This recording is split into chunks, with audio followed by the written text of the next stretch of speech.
Hello again, and welcome to day one of the Movement in Nature, 3 days of creative flow with Sarah Fareed.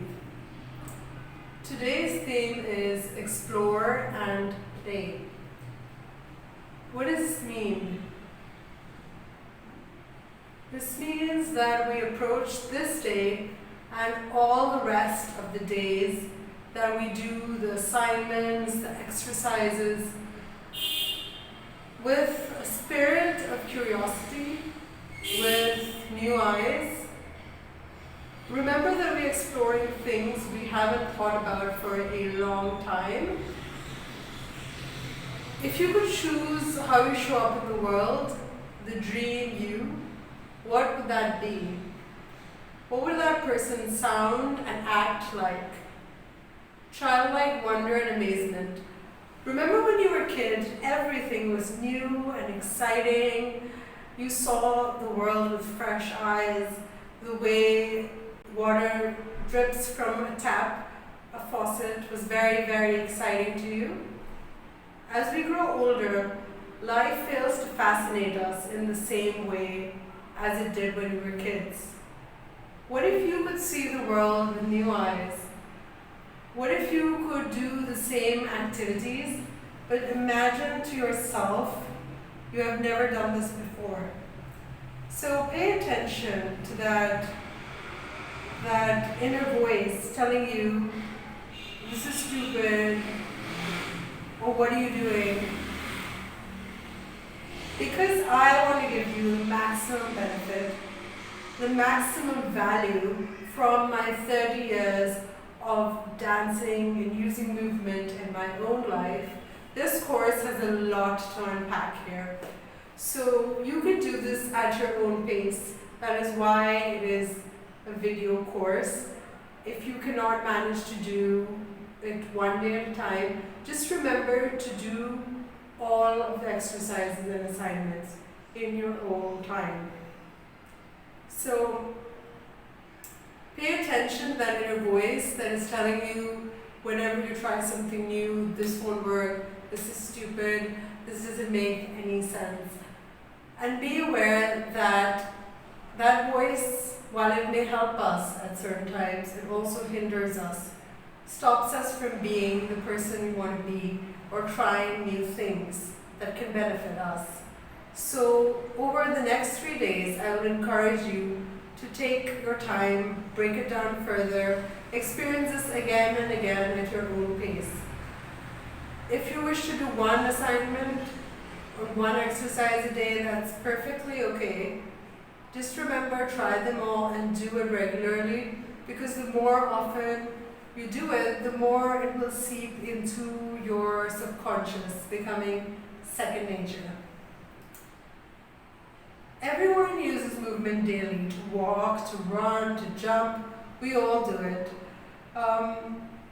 Here we harness its power and use strategy and technique to make it work for us.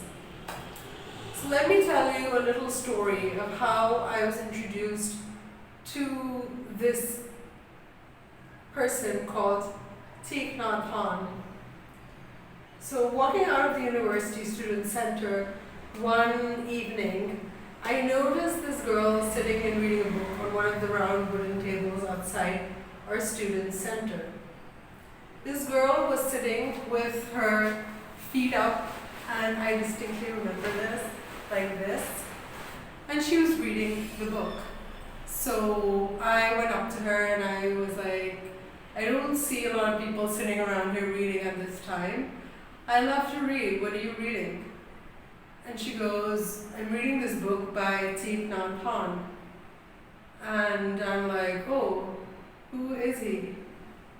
So she goes, he is this Vietnamese Buddhist monk who works for peace in the world and talks about how we can achieve a happier life through simplicity. So that was my introduction to this Vietnamese monk. And let me tell you about a little quote that he has for when we feel lonely when we feel like survival is difficult. This is a quote that tells you about a sense of continuation that exists between who you are, those who came before and after us. And it goes, if you look deeply into the palm of your hand, you will see your parents and all generations of your ancestors. All of them are alive in this moment. Each is present in your body. You are the continuation of each of these people. So this is a quote that has a lot of meaning and gives us a lot of strength in terms of where we come from and where we are going. We are part of this lineage of humanity. And constantly we are improving. We have made so much improvements. We have made so many improvements in scientific advancements where we have lots of energy, food, technological advancements, but our soul is something we have forgot perhaps to nourish. And this is what this course is. It is nourishment for your very soul. So a few tips before we go into the next part, which is meditating. If there's any sort of injury, you know how to support your back with a cushion perhaps, or your knees, or use a chair to sit on for back support. If you don't have any injuries, you can sit upright in the position I will describe. So in the next scene, I will show you an indoor setting, because that is where you get the most privacy most often, free of outside noise and whatever disturbances there may be. You can do this whenever you feel overwhelmed, exhausted, or low energy as a pick-me-up. So let's go.